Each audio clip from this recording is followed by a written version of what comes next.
नमस्कार दोस्तों, मैं मयंक वटेरा और ये वीडियो जो है मेरे उन दोस्तों के लिए है जो ई कॉमर्स पे बिज़नेस ऑलरेडी शुरू कर चुके हैं या इच्छा रखते हैं ई कॉमर्स बिज़नेस को शुरू करने की। तो सबसे पहले मैं आपसे डिस्कस करना चाहूँगा कुछ अपॉर्चुनिटीज़ के बारे में जो इस सेक्टर में अवेलेबल हैं। तो देखिए दोस्तों, आज की डेट में 56.7 बिलियन डॉलर के अराउंड जो है बिज़नेस हो रहा है डिजिटल ई कॉमर्स से, और ये एक्सपेक्टेड है अगले 2 साल में 100 बिलियन डॉलर तक पहुंच जाएगा। तो ये जो डेटा मैं बता रहा हूँ, this is given by some renowned experts from Grant Thornton, PwC and all. और अगर नए वेंडर्स आ जाएं तो उनके लिए भी एक अच्छी अपॉर्चुनिटी है। और इसको आप इस तरह से समझ सकते हैं कि customers already e commerce market place में अवेलेबल है, आपको रीच आउट करना है उन कस्टमर्स को। अब उनको रीच आउट करने के मेथड्स हम डिस्कस करेंगे आगे।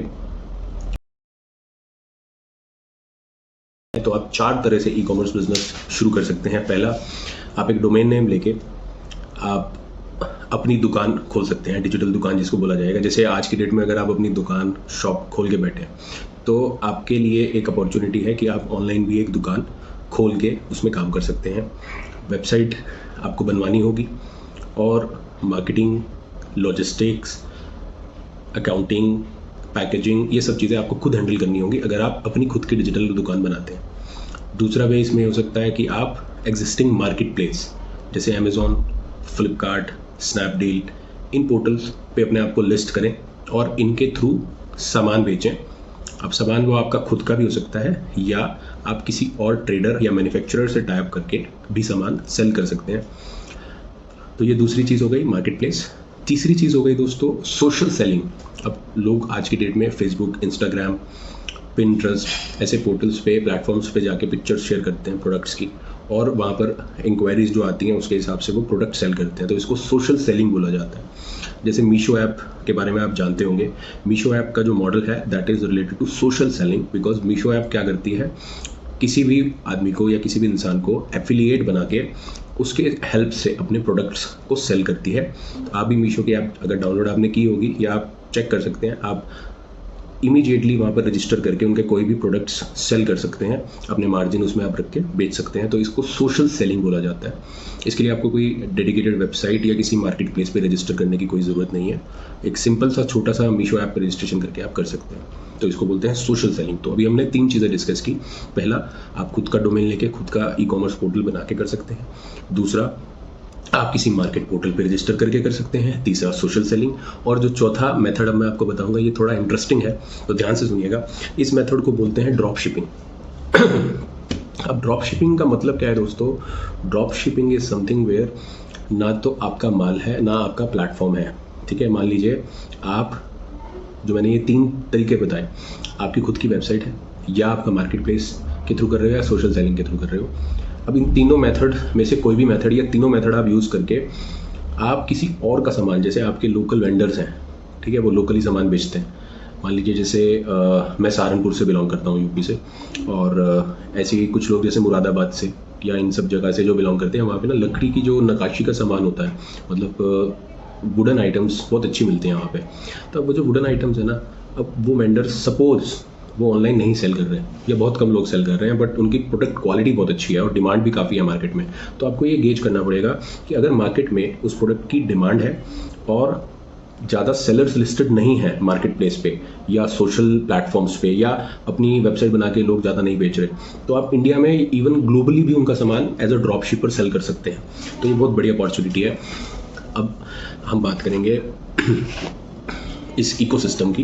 बेसिकली ये इकोसिस्टम, जो ई कॉमर्स इकोसिस्टम मैं इसको बोलूँगा, इसमें जो पार्टीज इन्वॉल्व रहती हैं वो एक टेक्नोलॉजी कंपनी हो सकती है। टेक्नोलॉजी कंपनी जैसे कि वो कंपनी जो आपको अपनी डिजिटल दुकान बनाने में हेल्प करेगी, जैसे आपकी वेबसाइट या फिर आपकी वेबसाइट को जो मेंटेन करेगी, पहले वो बनाएंगे फिर उसको मेंटेन करेंगे। उस पर पेमेंट गेटवे भी होना चाहिए, उस पर आपकी और फैसिलिटीज़ भी होनी चाहिए, जैसे इन्वेंट्री मैनेजमेंट, ऑर्डर मैनेजमेंट, आपका फाइनेंशियल मैनेजमेंट भी ज़रूरी है। ऑर्डर मैनेजमेंट इसलिए ज़रूरी है कि ऑर्डर क्या आए हैं, क्या कैंसिल हुए हैं, क्या इन्वेंट्री पड़ी है, क्या ऑर्डर ख़राब हुए हैं, तो ये सब चीज़ें मेंटेन करना बहुत ज़रूरी है। तो इसलिए एक टेक्नोलॉजी कंपनी की आपको सपोर्ट चाहिए, एक अच्छा सॉफ्टवेयर आपको चाहिए। दूसरी चीज़ जो आपको चाहिए वो आपको चाहिए एक अच्छा लॉजिस्टिक सर्विसेज प्रोवाइडर। अब ये लॉजिस्टिक सर्विस प्रोवाइडर कौन हो सकता है? Logistic service provider can be Shiprocket kind of a company. आप शिपरॉकेट की ऐप या उनकी वेबसाइट पे जाके देखें कि शिपरॉकेट क्या करता है। बेसिकली आपकी कोई टेंशन नहीं है, उनकी रीच बहुत अच्छी है। उनके जो बेसिकली उनकी फैसिलिटी होती है कि वो लॉजिस्टिक कंपनी है, आपको सामान बेचना है तो आप उनसे टाइप कर लीजिए। सपोज आप 5 स्टेट्स में अपना सामान बेचते हैं तो आप शिपरॉकेट से अगर टाइप कर लेंगे तो वो आपको पैकेजिंग के हिसाब से उनके रेट्स फिक्स होते हैं, अच्छे रेट्स होते हैं उनके। आप, हमारा कोई एफिलिएशन नहीं है, मैं वैसे आपको बता रहा हूँ क्योंकि मैंने भी रिसर्च किया है इसके बारे में, तभी मैंने पता लगाया है। तो आप शिपरॉकेट या उस जैसी और भी कंपनीज, जैसे पिकर भी एक कंपनी है, तो उन कंपनीज के थ्रू आप टाइप करके आप अपना सामान जो है वो बेच सकते हैं। अब अगर आप खुद की वेबसाइट बना के बेच रहे हैं और अगर आप अमेजोन, फ्लिपकार्ट, स्नैपडील के थ्रू कर रहे हैं तो आपको कोई टेंशन लेने की जरूरत नहीं है। उनका ऑलरेडी जो है ई कार्ट और अदर कंपनीज से टाई अप है और वो क्या करते हैं, बेसिकली आपको एक फ़ी चार्ज करते हैं। तो सिंपल है, दोनों में क्या डिफरेंस है। अगर आप अपने पोर्टल बना के काम कर रहे हैं तो उसमें लॉजिस्टिक का खर्चा, मार्केटिंग कॉस्ट का खर्चा, सॉफ्टवेयर का खर्चा, वो सब आपको अपनी कॉस्ट पहले ही आंकलन करके आपको वो चलना चाहिए, ठीक है। अगर आप बहुत कॉन्फिडेंट हैं तभी ही आप अपनी वेबसाइट बना के इस काम को शुरू करें। मैं ये रिकमेंड करूँगा, अगर आप बिगिनर हैं, आप इसमें अपनी किस्मत को आजमाना चाहते हैं, तो अगर कम से कम इन्वेस्टमेंट में काम शुरू करना है तो आप एज अ ड्रॉप शिपर किसी सोशल मीडिया हैंडल्स पे आप जाके माल बेचें या फिर आप मार्केट प्लेस के थ्रू सेल करें। बट अपने मार्जिन हमेशा पॉजिटिव रखें, क्योंकि ऐसा ना हो कि फ़ी जो कट रही है या कमीशन जो आपको मिल रही है और जो आपका एफर्ट है वो उससे बहुत कम है, ठीक है। तो अपनी अपॉर्चुनिटी कॉस्ट, अपने टाइम को आप प्रॉपर तरीके से एक अच्छा एवरेज आउट करके कैलकुलेशन बना के चलें और जो है आप इसको करें काम को। अब मार्केटिंग कंपनीज़ की अगर मैं बात करूं तो मैंने 2 चीज़ डिस्कस करी। पहली टेक्नोलॉजी कंपनी की आपको ज़रूरत पड़ेगी, दूसरा लॉजिस्टिक सर्विस प्रोवाइडर की ज़रूरत पड़ेगी।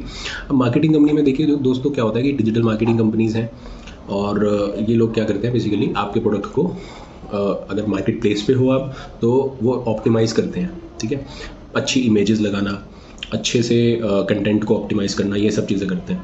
और अगर आप खुद से बेसिकली काम कर रहे हैं तो आपके पोर्टल पे भी अच्छी इमेजेस या अच्छे से आपकी वेबसाइट का एसईओ ऑप्टिमाइज़ करना, वो सब चीज़ें मैनेज करना, ठीक है। और आपके पोर्टल पे जो सामान है उसको सोशल मीडिया हैंडल्स पे लिस्ट करना, जैसे इंस्टाग्राम पे या फेसबुक पे, अब मेटा होने वाला है फेसबुक का नाम। तो बेसिकली मार्केटिंग कंपनी का बहुत अच्छा रोल है और दोनों केसेस में ही है, चाहे खुद से आप करें ये काम, चाहे आप मार्केट प्लेस से करें। क्योंकि मार्केट प्लेस में भी अगर आपकी विजिबिलिटी नहीं है, ठीक है, तो आपका प्रोडक्ट कम बिकेगा। तो इसलिए दोनों केसेस में ही आप मार्केटिंग एजेंसी की मदद ले सकते हैं और लेनी भी चाहिए आपको। पैकेजिंग कंपनी बेसिकली क्या आपको करेगी हेल्प, अट्रैक्टिव या अच्छे से, मतलब मजबूत भी होना चाहिए और अच्छा भी दिखना चाहिए, वो इंश्योर करती है पैकेजिंग कंपनी, ठीक है। अगर पैकेजिंग कंपनी से आप टाइप कर लोगे तो बेनिफिट ये रहेगा कि पैकेजिंग की टेंशन आपकी नहीं रहेगी, वरना आपको इन हाउस अपने जो भी मटेरियल है वो सब रखना पड़ेगा, बॉक्सेस, टेप, ये वो, तो वो सब आपके लिए थोड़ा बर्डन हो जाएगा। अब यहाँ पे अगर आप मार्केट प्लेस के साथ ये काम करते हैं तो पैकेजिंग की टेंशन भी उनकी है, वो फ़ी चार्ज करते हैं इसकी भी, ठीक है। तो हर चीज़ की वो फ़ी चार्ज करेंगे। बेसिकली मार्केट प्लेस ऐसे हो गया जैसे एक मॉल है ऑनलाइन और आपने उस मॉल में एक शॉप ले ली है, ठीक है। ऐसे ही मार्केट प्लेस है अमेजोन, फ्लिपकार्ट, वहाँ पे आपने रेंट पे एक शॉप ले लिया, आप उनको फ़ी देते रहेंगे, ट्रांजैक्शन बेस्ड फ़ी रहती है उनकी और वो चार्ज करते हैं आपको। उसके बाद आपके पास, अगर आप खुद का पोर्टल बना रहे हैं तो आपके पास पेमेंट गेटवे होना भी बहुत ज़रूरी है। पेयू का हो सकता है, पेयोनियर का हो सकता है, और भी बहुत सारी कंपनीज हैं अच्छी, बहुत अच्छे से वो प्लेटफॉर्म चलते हैं। हमारे काफ़ी क्लाइंट्स हैं जो यूज़ करते हैं उनको। पेयोनियर, PAYONER स्क्रीन पे भी दिख रहा होगा आपको, और पेयू का आपने नाम सुना ही होगा। तो ये पेमेंट गेटवे ज़रूरी है अगर आप खुद का वेबसाइट बना के कर रहे हैं। अगर खुद का वेबसाइट बना के आप नहीं कर रहे हैं तो उस केस में ये टेंशन भी आपकी नहीं है, आपको वीकली या फोर्टनाइटली सेटलमेंट हो जाता है। अमेजोन, फ्लिपकार्ट आपको पेमेंट आपके अकाउंट में जमा कर देते हैं अपनी निर्धारित फीस काट के, ठीक है। तो ये इकोसिस्टम की मैं बात कर रहा था। अभी मैंने 5 चीज़ों की बात करी इसमें। पहली टेक्नोलॉजी कंपनी, दूसरी लॉजिस्टिक कंपनी, तीसरी मार्केटिंग कंपनी, चौथी मैंने पैकेजिंग कंपनी की बात करी और 5वीं मैंने क्या बात करी, पेमेंट गेटवे की। तो ये आपको ध्यान रखना होगा कि ये सब चीज़ें अगर आप खुद से मैनेज कर रहे हैं तो ये आपको ध्यान रखना होगा इन सब का। खुद से मैनेज नहीं कर रहे हैं आप, मार्केट प्लेस के थ्रू करा रहे हैं, तो आपको इन सब चीज़ों की कोई टेंशन नहीं है। मार्केट प्लेस पे ये सब चीज़ें अपने आप हैंडल हो जाती हैं। बस एक मार्केटिंग का आपको देखना होता है कि आप कैसे अपने प्रोडक्ट को ऑप्टिमाइज़ कर सकते हैं। बिकॉज सेम प्रोडक्ट कई सारे वेंडर्स अगर बेच रहे हैं तो आपका प्रोडक्ट ऊपर कैसे दिखे, कैसे उसे अच्छे रिव्यूज़ मिले, तो ये सब इंश्योर करने के लिए एक आपका मार्केटिंग टीम आपके पास होनी ज़रूरी है। उसके बाद आपको जो मेन चीज़ देखनी है, तो अब ये जो मैंने बात की थी, ये इकोसिस्टम की बात की थी।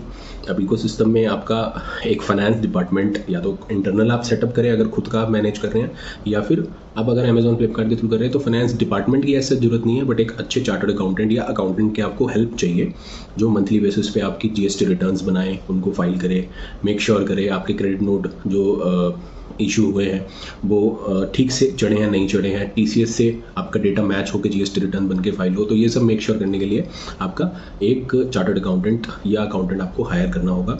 मैं प्रेफर करूंगा कि आप एक चार्टर्ड अकाउंटेंट या किसी एक्सपर्ट को ही हायर करें।